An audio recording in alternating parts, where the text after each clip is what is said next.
Today in this video, we're gonna go over how to do a vehicle lettering on a box truck. And we're gonna do it from beginning to finish. So we're gonna start with the software. We're working in Vinyl Master. We already have the design already up, ready to go. And let's get to it. Well, as you can see, we already have the design ready to go.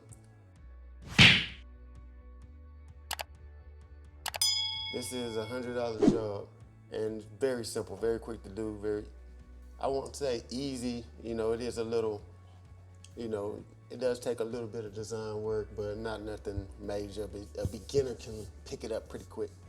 But what we're gonna do is we're gonna take this image and we're gonna run it to the plotter over here and we're gonna cut it. And once we cut it, then we're gonna weed it.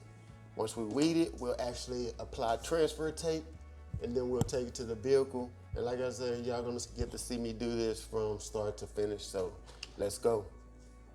All right, we have our image right here. And as you can see over here, I actually have it lined up. This is for the doors, and this is gonna go on the back of the box truck. And I have it to where it's just gonna cut it all out.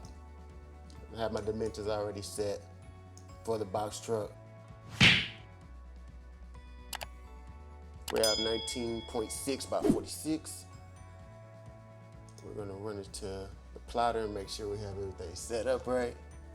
Send it to the cutter. Weld the text, that's the only thing I want. And what we're gonna do, we're gonna do an area test. See how it goes.